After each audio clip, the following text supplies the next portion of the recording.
Task force কমিটির resolution নিয়ে আলাপ করেছি।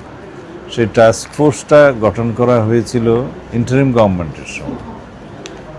এটা এখানকার জিওসি সাহেব রামু ক্যান্টনমেন্ট 10th পদাতিক ডিভিশনের জিওসি, তিনি এই টাস্ক ফোর্স কমিটির সভাপতি এবং তার অধীনে এখানে মেম্বার আছে BGB, coastguard, navy, DGFI, NSI, মাদকদ্রব্য নিয়ন্ত্রণ অধিদপ্তরের কর্মকর্তা, জেলা প্রশাসন থেকে এডিএম এবং সংশ্লিষ্ট অন্যান্য কর্মকর্তাগণ আছেন।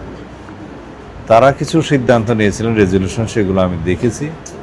তার 1 নম্বর সিদ্ধান্ত ছিল, যেটা আজকে আমরা অত্যন্ত গুরুত্ব সহকারে নিয়েছি, তাহলে আমরা নির্মোহভাবে শীর্ষ মাদক কারবারিদের তালিকা গঠন করব, প্রস্তুত করব। মাদক চোরা কারবারি, মাদক ব্যবসায়ী যারা মূল হোতা, তাদের একটা নির্মোহ তালিকা হবে। সেই টাস্কফোর্স কমিটি সেটা করবে।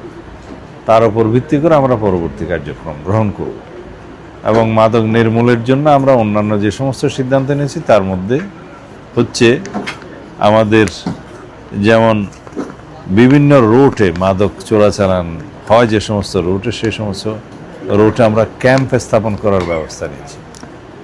যৌথ বাহিনী অথবা বিভিন্ন বাহিনী একটা এলাকাতে ক্যাম্প স্থাপন করবে এবং আমরা সমতলের পাশাপাশি নদীপথে বা সমুদ্রপথে যে মাদক চোরাচালান হচ্ছে, মাদকদ্রব্য আসছে, সেই সমস্ত রুটে নেভি এবং কোস্টগার্ডের টহল জোরদার করার জন্য যা যা ব্যবস্থা নেয়ার সেটা আমরা আজকে সিদ্ধান্ত নিয়েছি, সেই ব্যবস্থা নেওয়া হবে। আর এগুলো রোহিঙ্গা ক্যাম্পের মধ্যে ক্লোজ সার্কিট ক্যামেরা আগে স্থাপন করা ছিল, অনেক ক্ষেত্রে সেগুলো এখন কার্যকর নাই অথবা নষ্ট হয়েছে, সেগুলো পুনরায় স্থাপনের ব্যবস্থা করব। ক্যাম্পের মধ্যেও যারা বিভিন্ন মাদক, বিশেষ করে ইয়াবা চোরাচালানে জড়িত বা বাহক হিসাবে, ক্যারিয়ার হিসাবে যারা কাজ করছে, তাদেরকেও আমরা চিহ্নিত করার জন্য একটা সিদ্ধান্ত নিয়েছি। আর টেকনাফুকিয়ার যারা জেলে, তাদের রেজিস্ট্রেশন এবং নৌযানের রেজিস্ট্রেশন করার জন্য আমরা একটা সিদ্ধান্ত নিয়েছি। তাতে করে তাদের মাধ্যমে যদি কোনো চোরাচালান হয়ে থাকে, আমরা সেটা চিহ্নিত করতে সুবিধা হবে।